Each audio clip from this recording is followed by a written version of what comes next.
Selamat pagi, Assalamualaikum warahmatullahi wabarakatuh. Rekan-rekan mahasiswa yang kami banggakan, kita berjumpa lagi dengan bahasan kita adalah tentang desa wisata. Yang kita bahas hari ini tentang bagaimana tentang sebuah kemandirian desa. Itu bisa dimunculkan dengan cara memanfaatkan potensi desa dikelola dengan baik, sehingga itu bisa menjadi sesuatu hal yang memberi manfaat dan kontribusi pada desa. Di mana tema kita hari ini adalah tentang desa mandiri dan sejahtera dengan mengelola potensi desa sebagai desa wisata. Perlu kita ketahui bersama, di mana pariwisata sejak beberapa tahun terakhir menjadi sebuah sektor prioritas pembangunan yang diharapkan memberi dampak secara langsung, khususnya adalah bagi masyarakat, terutama dalam masyarakat pedesaan, di mana konsep desa wisata itu menjadi sebuah tren. Setiap daerah meresponnya dengan bagus, berlomba-lomba untuk memanfaatkan apa yang menjadi potensi masing-masing desa menjadi sesuatu hal yang dikelola, digarap, dan memberikan manfaat. Perlu kita ketahui bersama, dalam sebuah industri itu memberi kontribusi perekonomian yang baik kepada sebuah negara, memberi devisa, menyerap tenaga kerja, dan salah satunya adalah sektor pariwisata itu menempati posisi keempat penyumbang devisa negara setelah migas, batu bara, serta kelapa sawit. Pariwisata menempati posisi yang keempat. Dan diharapkan ke depan itu akan terus meningkat. Karena pariwisata ini lebih ke berbicara tentang pembangunannya berkelanjutan, dampaknya secara langsung ke masyarakat, serta memiliki manfaat yang tidak kalah penting, yakni adalah alam dan budayanya tetap lestari. Di mana kita ketahui bersama teman-teman, di era pemerintahan Presiden Joko Widodo, beliau juga pernah menyampaikan bahwa harapannya ada kolaborasi antara desa dengan pariwisata sehingga bisa menjadi sebuah hal yang menarik, yakni adalah desa wisata. Tepatnya beliau pernah menyampaikan tahun 2016 yang lalu. Teman-teman yang saya banggakan, dan saya harap teman-teman juga suatu saat mahasiswa pariwisata itu sukses dalam bidang industri pariwisata, berkontribusi tentunya, memberi manfaat dan mendapatkan keuntungan tentunya. Baik, kita ketahui bersama bahwa portofolio pariwisata Indonesia itu ada 3 hal. Satu, alam, yakni adalah 30%. Yang kedua, budaya, yakni adalah 60%. Dan yang terakhir adalah buatan, di situ adalah 5%. Di mana ketika kita berbicara tentang desa wisata, ada unsur 2 hal yang terpadukan, yakni ada unsur budayanya, juga ada unsur alamnya.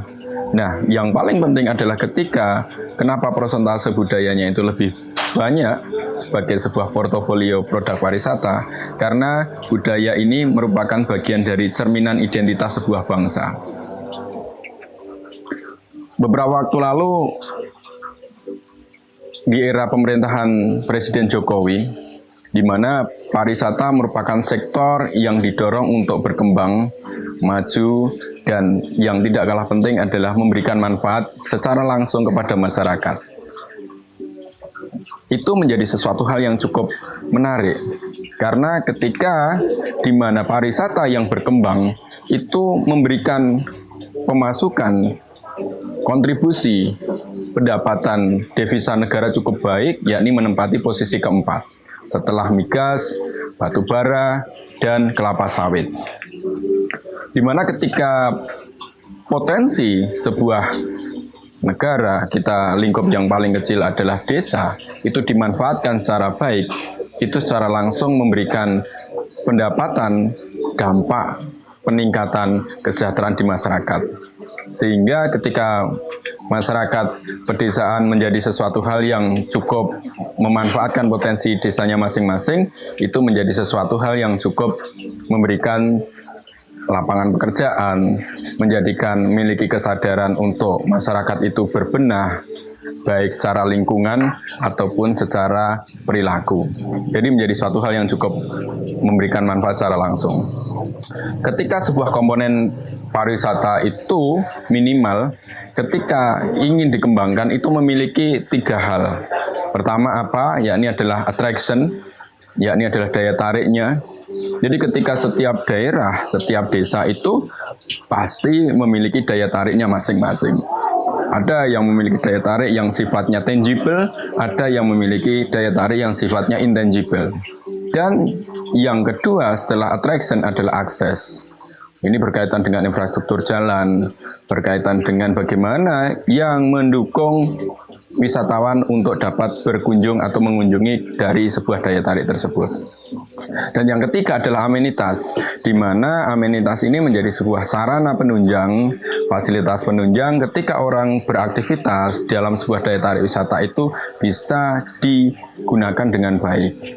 Nah, teman-teman mahasiswa yang kami banggakan, Indonesia itu diuntungkan dengan indeks daya saing. Diuntungkan dengan indeks daya saing apa? Yakni satu, memiliki sumber daya alam, budaya sebagai daya tarik yang sangat heterogen, majemuk, indah, dan ini sangat variatif. Ini diuntungkan.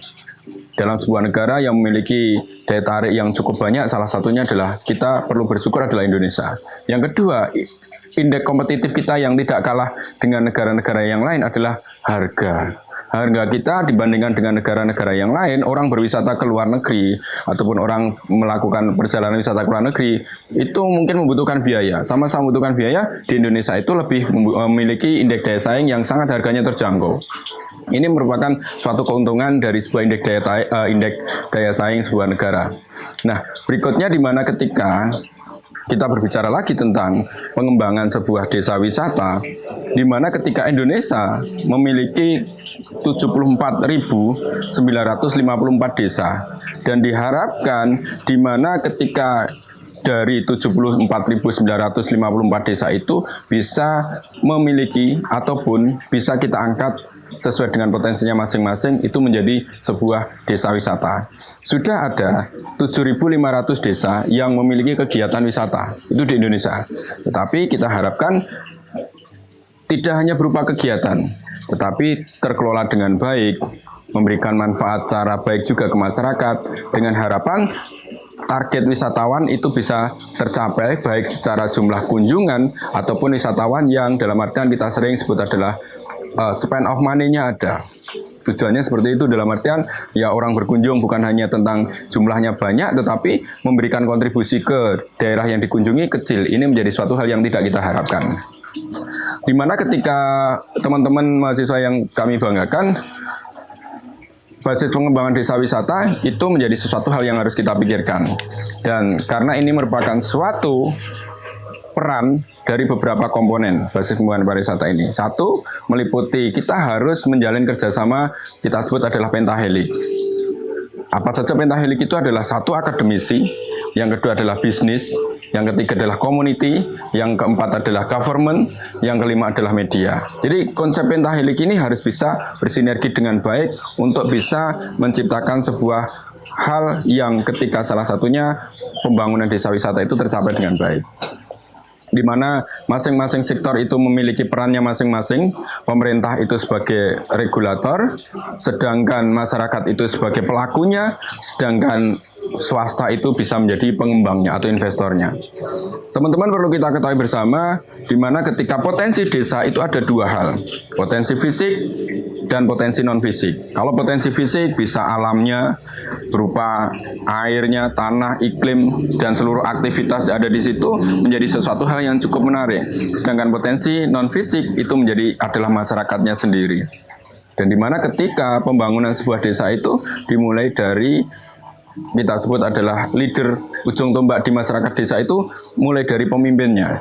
Jadi kalau ketika tokoh pemimpin di desa itu memiliki komitmen, memiliki kesadaran untuk memajukan desanya itu menjadi sebuah modal. Karena pemimpin di sebuah desa itu, kita kalau di desa ada kepala desa itu sebagai sebuah arsiteknya untuk pembangunan desa itu. Nah, bagaimana teman-teman yang kami banggakan cara melihat potensi desa?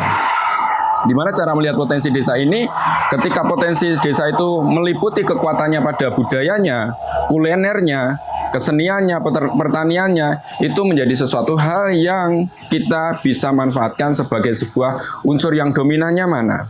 Ketika unsur yang dominan itu pada satu bidang, nah itu sebagai sesuatu unsur yang kita kelola secara optimal. Sedangkan unsur-unsur yang lain itu sebagai pendukung untuk pengembangan. Dan ketika setelah kita melihat potensinya, kita harus bisa melihat kemampuan sumber daya manusianya. Jangan sampai ketika sebuah kawasan, terutama dalam pedesaan itu potensinya bagus, tetapi sumber dayanya juga tidak respon, tidak siap untuk memanfaatkan itu menjadi sesuatu keunggulan di desanya. Dan yang tidak kalah penting, di mana ketika langkah-langkah strategis untuk mengelola potensi desa menjadi sebuah desa wisata satu, di mana identifikasi itu harus melibatkan seluruh komponen yang ada di masyarakat. Mulai dari bagaimana masyarakat diajak diskusi, diajak untuk menyamakan persepsi bahwa desanya itu ingin diangkat atau dikembangkan menjadi sebuah desa wisata sesuai potensi yang dimiliki.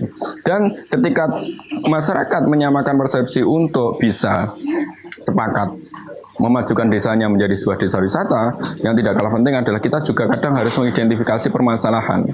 Karena permasalahan ini menjadi sesuatu hal yang apakah itu menghambat ataukah itu perlu sesuatu hal yang sifatnya perlu tenaga ekstra, perlu waktu ekstra untuk menangani hal tersebut. Karena apa?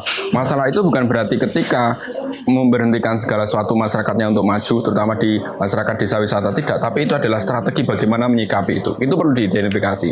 Dan di mana ketika SDM pariwisata itu harus satu, mampu mengelola potensi wisata, yang kedua adalah mengembangkan, yang ketiga harus memutakhirkan. Ketika mengembangkan itu tujuannya untuk menjaga kualitas dan meningkatkan kuantitas kunjungan wisatawan. Dan yang tidak kalah penting di mana adalah ketika mutakhirkan, ini perlu dinamis. Apa? Biar tidak bosen. Ketika produk wisata itu hanya bertahun-tahun hanya seperti itu terus, tidak akan menjadi hanya orang berkunjung sekali dua kali, oh sudah tahu, selesai. Tapi tidak ada keberlanjutannya. Berikutnya adalah komitmen. Jadi ketika sebuah desa wisata itu ingin berkembang, bertahan lama, itu harus ada komitmen. Tidak bisa hanya cukup kita sebut kurun waktu tertentu di awal semangat-semangatnya, sedangkan nanti kurun waktu tertentu di saat sepi semuanya pelan-pelan turun, apalagi sampai menghilang. Itu menjadi sesuatu hal yang cukup perlu kita ketahui bersama. Karena di mana ketika segala sesuatu itu merupakan proses seleksi, baik itu SDM-nya ataupun orang yang ingin berkontribusi, termasuk dalam bidang desa wisata. Ada orang-orang yang komit untuk memajukan desanya, dalam konteks ini adalah industri pariwisata itu semangat. Kadang dalam kurun waktu tertentu itu menjadi sesuatu hal yang semangatnya itu turun ketika ada tantangan. Tetapi ketika orang-orang yang komit itu akan tetap bisa menjadi penggerak untuk desa wisata itu tetap eksis. Makanya teman-teman ketika suatu saat ingin menjadi orang-orang yang berkontribusi kepada sebuah desa wisata, mulai dari modal komit dulu. Kita sebut dari beberapa diskusi dengan para pelaku kemarin menyampaikan ada 3 hal, yakni adalah solid, yang kedua adalah smart, yang ketiga adalah speed. Menjadi sesuatu hal yang ketika solid itu penting, modal sosial. Smart, orangnya juga harus punya ide dan kreativitas. Dan speed juga harus ada tindakan yang cepat gitu. Jangan menunggu-nunggu, menunda-nunda untuk sebuah aktivitas yang sifatnya adalah ide dan gagasan itu direalisasikan atau tidak gitu. Nah, teman-teman, ketika perlunya komitmen itu perlu diimbangi ataupun ditindaklanjuti dengan bagaimana tindakan kita untuk mengelola atau membangun desa wisata itu harus kita lihat dampak positif dan dampak negatifnya. Saya yakin setiap aktivitas itu termasuk dalam bidang industri pariwisata, khususnya desa wisata itu ketika ingin bergerak, mendeklarasikan dirinya menjadi sebuah desa wisata, ada dampaknya. Dampak positif dan dampak negatif. Hal itu tidak bisa kita hindari. Tetapi bukan berarti kalau kita tahu dampaknya hanya negatif saja kita nggak bergerak, ataupun kita dampaknya positif saja kita semangat untuk mencari keuntungan, tidak. Kedua dampak ini harus kita kelola dengan baik. Nah, ketika dampaknya positif kita manfaatkan sebagai sebuah sumber daya yang kita optimalkan, sedangkan ketika itu menjadi sesuatu dampaknya yang negatif, kita minimalisir dampak itu untuk tidak menjadi sesuatu hal yang mengubah, terutama adalah identitas desa, terutama adalah sosial dan budayanya jangan sampai berubah. Itu tidak kita harapkan seperti itu. Baik teman-teman yang kami banggakan, di mana ketika seluruh komponen dalam sebuah desa wisata itu memiliki komitmen, berikutnya adalah menyiapkan. Jadi menyiapkan ini ya siap ketika jangan sampai sebuah daerah, desa itu memiliki daya tarik yang siap untuk dikunjungi orang lain, tetapi tidak siap untuk menyambut wisatawan, tidak memiliki regulasi, dan tidak memiliki sesuatu hal yang kita support untuk ketika orang itu berkunjung. Dan berikutnya adalah ketika semuanya itu kita dukung dengan adanya adalah proses pelatihan. Proses pelatihan ini menjadi sesuatu hal yang tidak kalah penting karena itu menjadi sesuatu hal yang SDM pariwisata itu harus terampil gitu ya. Terampil dalam menghandle wisatawan, menyambut wisatawan, itu menjadi sesuatu hal yang perlu kita ketahui bersama karena itu menjadi sebuah modal. Berikutnya di mana ketika teman-teman yang tidak kalah penting adalah sekarang ya di era digital itu tidak terbatas pada sebuah batasan. Jadi walaupun daerahnya terpencil pun sekarang bisa diakses orang, bisa dikenal orang. Dengan cara apa? Itu menjadi sebuah bagian kecanggihan teknologi informasi sekarang. Jadi ketika media-media sosial itu dimanfaatkan dengan baik untuk mempromosikan dan mengenalkan daerahnya, mengenalkan desanya, mengenalkan daya tarik yang dimiliki oleh desanya, itu menjadi sebuah keuntungan tersendiri. Jadi ketika teman-teman sebagai mahasiswa generasi muda, terutama adalah yang berasal dari daerah-daerah yang memiliki potensi daya tarik wisata bagus, Anda juga harus bijak memanfaatkan media sosial, bukan hanya tentang aktualisasi diri, tetapi bagaimana ketika Anda juga memberikan kontribusi pada daerah Anda dengan cara memanfaatkan media sosial Anda untuk mengenalkan, mempromosikan daerah tujuan wisata Anda ataupun potensi yang dimiliki oleh daerah asal Anda, terutama adalah teman-teman yang berasal dari pedesaan. Saya sebut itu suatu saat ke depan itu orang itu akan bangga jadi orang desa. Karena orang akan menjadikan desa itu sebagai suatu hal yang tidak jauh dari perkotaan, tetapi mereka bisa belajar, menikmati suasana ketenangan, kenyamanan, keramah tamahan. Itulah menjadi suatu hal yang modal cukup menarik di masa depan. Nah, teman-teman ketika berbicara tentang ini, ketika ada yang ingin mengawali tentang sebuah konsep desa wisata, jangan pernah takut untuk punya ide dan gagasan. Dan jangan pernah takut ataupun ragu untuk bertindak.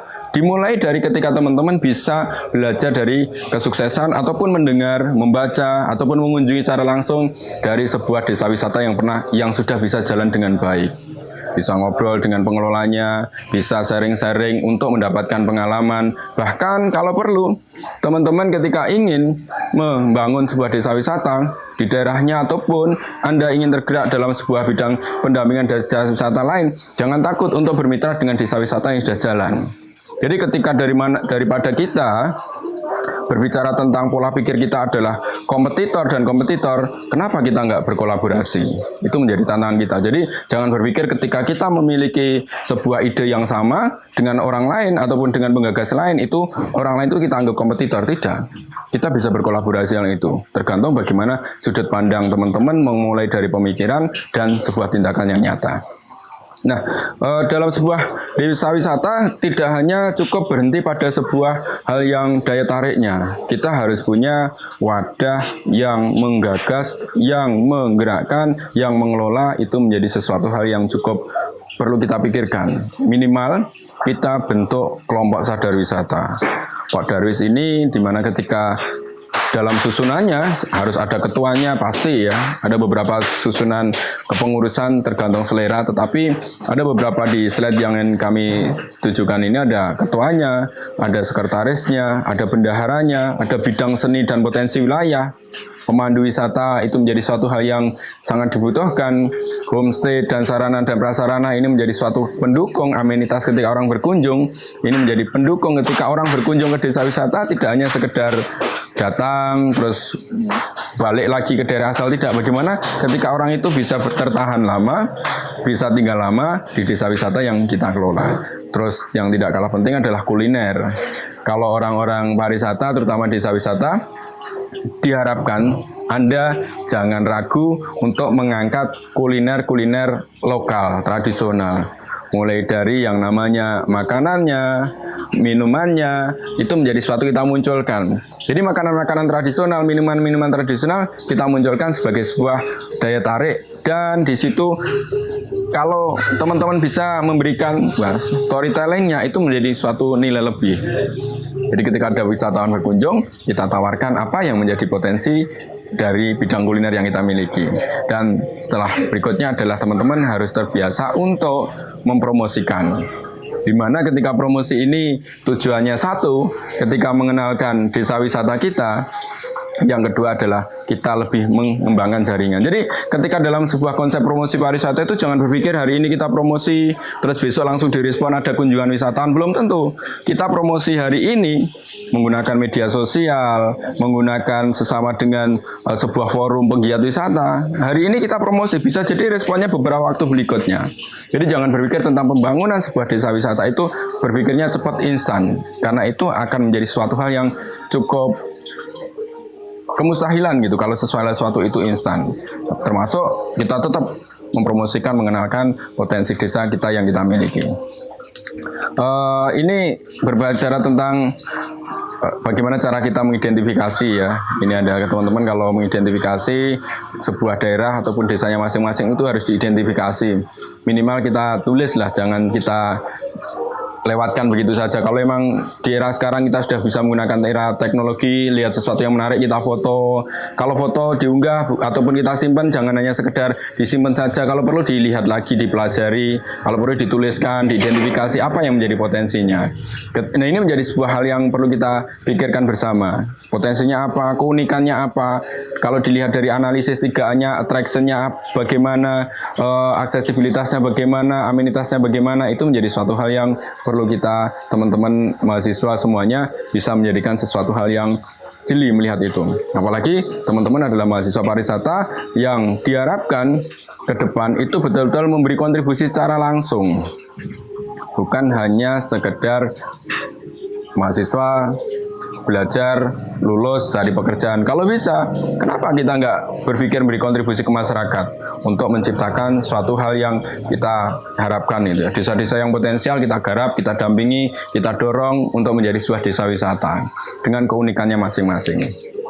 Kita ketahui bersama bahwa pariwisata itu terbukti telah mengangkat kehidupan masyarakat ya, dalam artian karena sektor ini mampu menggerakkan roda perekonomian dari beberapa sektor gitu, baik lapisan bawah sampai lapisan atas itu, baik dampak secara langsung maupun dampak secara tidak langsung, di mana itu menjadi sebuah daya ungkit untuk meningkatkan kesejahteraan yang ada di masyarakat. Perlu hal yang cukup menarik yakni adalah masyarakat itu perlu sadar wisata, di mana ini akan menciptakan sebuah iklim partisipasi dan dukungan segenap komponen masyarakat dalam mendorong terwujudnya suatu kondisi yang kondusif bagi berkembangnya kepariwisataan di suatu wilayah. Dan terutama yang tidak kalah penting adalah bagaimana bertujuan untuk mensejahterakan kesejahteraan masyarakat. Ini menjadi suatu hal yang perlu kita sadari bersama, konsep sadar wisata. Sadar wisata hanya akan menjadi sebuah konsep pemikiran saja, menjadi sebuah ide dan gagasan. Itu tidak akan pernah meningkat ataupun tanpa ada tindakan konkret, kecuali yang namanya adalah kita tingkatkan menjadi sebuah tindakan sabta pesona. Jadi kalaupun masyarakat yang hidup di lingkup pedesaan yang ingin menggerakkan dalam dirinya mendedikasikan sebagai sebuah desa wisata juga harus memiliki ataupun menanamkan tindakan sabta pesona. Meliputi apa saja? Aman, tertib, bersih, sejuk, indah, ramah tamah, dan kenangan. Ini merupakan modal sosial. Di mana ketika kita sebagai orang yang ingin mendedikasikan dirinya, daerahnya untuk menjadi sebuah desa wisata, kita harus bisa melakukan tindakan sabta pesona ini. Ketika di mana sebuah nuansa aman itu merupakan suatu kondisi lingkungan yang daerah tujuan wisata itu memberikan rasa tenang, bebas dari rasa takut, cemas bagi wisatawan gitu ya. Jadi ketika aman itu orang beraktivitas di situ itu ke daerah terutama adalah desa wisata itu ya juga aman itu. Sabta pesona menjadi suatu hal yang kita pegang. Tindakan yang dilakukan satu minimal hal yang sederhana adalah sikap yang menjaga keamanan, kenyamanan kepada pengunjung. tempat desa wisata kita. Nah, itu menjadi suatu hal yang perlu kita pegang.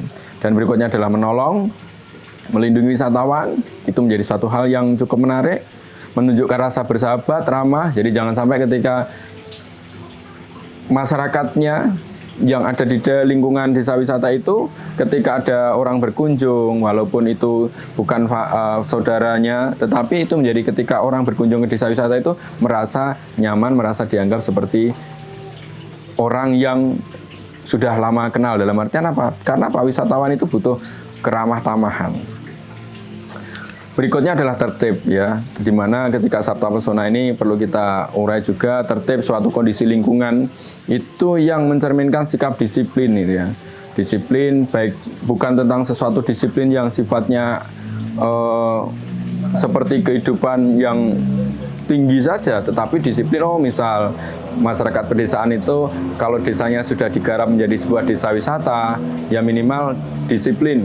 Mulai dari bagaimana cara mereka membuang sampah, menjaga lingkungan, itu menjadikan suatu hal yang cukup perlu kita miliki bersama. Terus berikutnya adalah ketika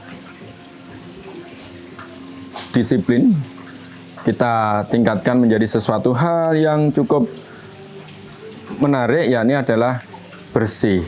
Jadi adalah bersih lingkungannya, mulai dari sesuatu hal yang menempatkan segala sesuatu pada tempatnya, ini menjadi sesuatu hal yang perlu kita jaga. Jadi menjaga lingkungan itu dimulai dari hal yang sederhana, adalah menempatkan segala sesuatu pada tempatnya, membuang sampah pada tempatnya, dan tidak kalah penting adalah perlu kita menjaga ketika ada yang ini, biasanya wisatawan itu ada yang tinggal di desa wisata itu berkaitan dengan tidak kalah penting adalah kulinernya. Ya kita sajikan dengan baik, kita masak dengan higienis, dan yang tidak kalah penting biasanya kalau pengalaman kami itu kalau bawa wisatawan ke desa, itu kalau yang konsepnya menginap atau live in itu lebih biasanya melihat yang terpenting adalah toilet. Jadi jangan sepelekan tentang toilet, karena toilet ini menjadi satu yang perlu kita pikirkan bareng gitu. Oke, Sabta Pesona yang berikutnya adalah bagaimana suatu kondisi lingkungan yang sejuk gitu ya. Dimana ketika sejuk ini ya kalau sebuah desa wisata ingin maju, pengalaman kami beberapa desa mitra yang kita kunjungi itu, ya kesejukan itu dimunculkan dari secara fisik. Upayakan ya. Jadi konsep senang menanam, jangan sampai ketika sebuah kawasan yang sudah ingin bergerak mengelola potensi desanya menjadi sebuah ini, kita terapkan juga tentang konsep Sabta Pesona, yakni berikutnya adalah sejuk. Kita mulai dari bagaimana penghijauan dengan menanam pohon, terus berikutnya adalah tidak cukup ditanam, kita juga harus merawatnya sampai itu menjadi suatu hal yang bertahan tetap hidup dan berkembang. Dan berikutnya adalah tentang indah ya. Indah ini menjadi sesuatu hal yang mencerminkan keadaan yang menarik, yang akan memberikan rasa kagum. Jadi hal yang bisa kita lihat di sekitaran kita kelihatannya sederhana, tetapi ketika itu ditata, dikelola dengan baik, itu menjadi suatu hal yang keindahan tersendiri. Dan ini menjadi suatu hal yang cukup bisa kita nikmati dan menjadikan wisatawan itu berkunjung cukup betah di situ. Nah, berikutnya Sabta Pesona yang berikutnya adalah tentang ramah ya. Dimana ketika konsep ramah tamah ini memberikan suatu perasaan yang nyaman, perasaan yang diterima sehingga memunculkan wisatawan itu merasa betah lah di daerah yang dikunjungi. Khususnya adalah kita sebagai pelaku ataupun penggagas, penggiat, terutama teman-teman mahasiswa yang kelak ingin mendedikasikan dirinya dalam bidang industri wisata, khususnya adalah desa wisata. Berikutnya adalah kenapa dari Sabta Pesona, ketujuh Sabta Pesona aman, tertib, bersih, sejuk, indah, ramah, kenangan. Itu yang terakhir adalah ditutup dengan kenangan, karena kenangan menjadi sebuah penutupnya. Sebagus apapun pelayanan yang berusaha kita berikan, misalnya kita orang yang dalam aktivitasnya adalah penggiat desa wisata, orang berkunjung kita, tetapi ketika memberikan kenangan yang buruk, orang untuk kembali lagi berkunjung mungkin akan enggan. Orang untuk merekomendasikan Anda berkunjung ke daerah Anda, itu mungkin akan enggan. Jadi adalah tindakan satwa pesona itu adalah modal sosial yang ditutup dengan kenangan yang terbaik. Ini menjadi suatu hal yang perlu kita pikirkan bersama. Jadi berikutnya teman-teman, beberapa yang akan kita simbolkan, di mana ketika sebuah desa ingin menjadikan desanya menjadi sebuah desa wisata dengan potensi yang dia miliki, itu satu, harus memiliki ide-ide kreatif. Ide kreatif ini merupakan sebuah cerminan untuk menyikapi potensi-potensi yang ada itu dimanfaatkan dan dikelola seperti apa. Dan setelah ide-ide kreatif itu ditingkatkan menjadi sebuah hal yang tindakan nyata, ya harus direalisasikan.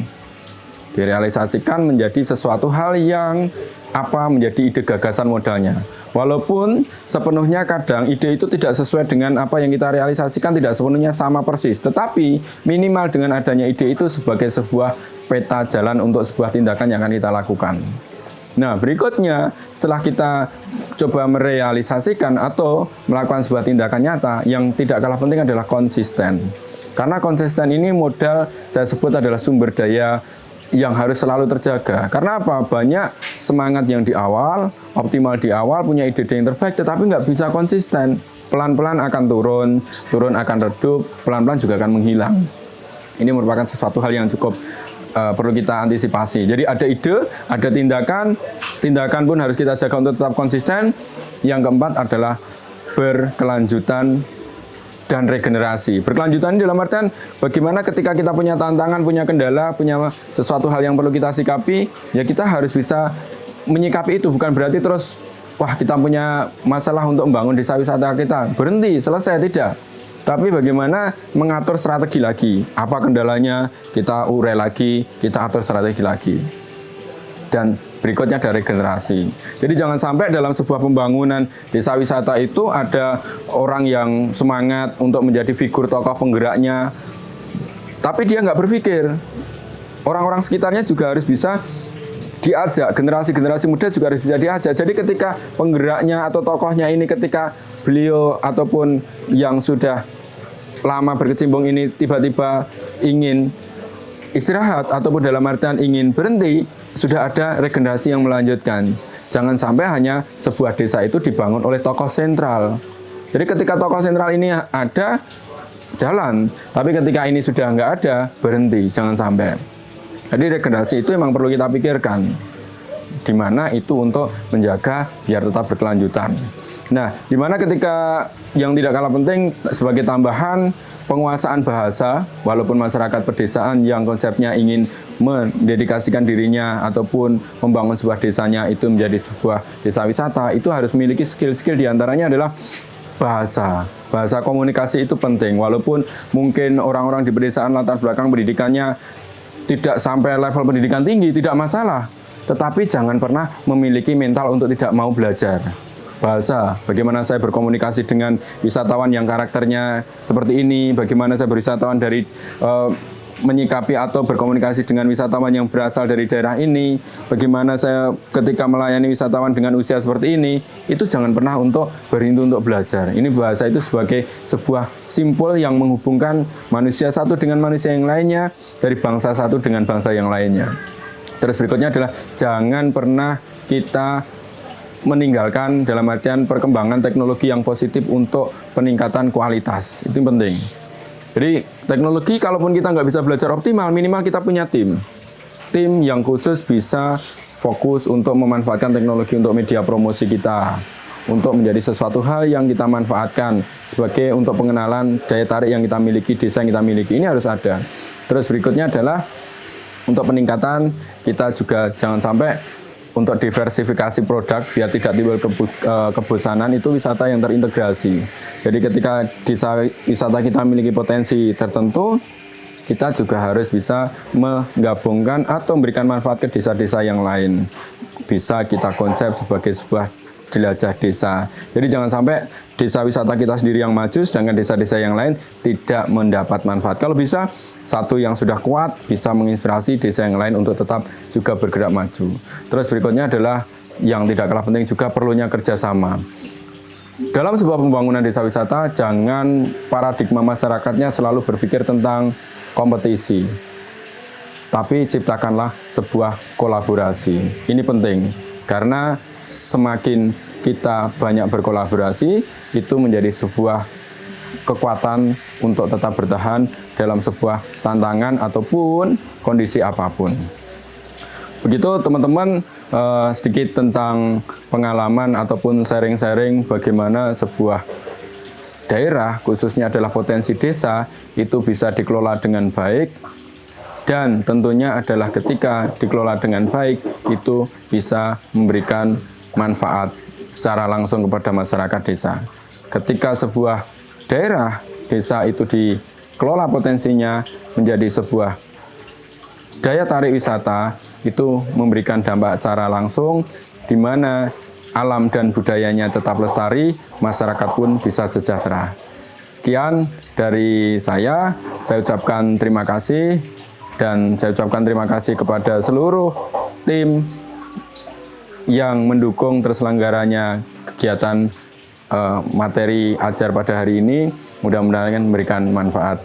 Mohon maaf bila banyak kekurangan, kata-kata yang tidak sesuai, sikap yang kurang berkenan, kami mohon maaf yang besar-besarnya. Sekian, wassalamualaikum warahmatullahi wabarakatuh.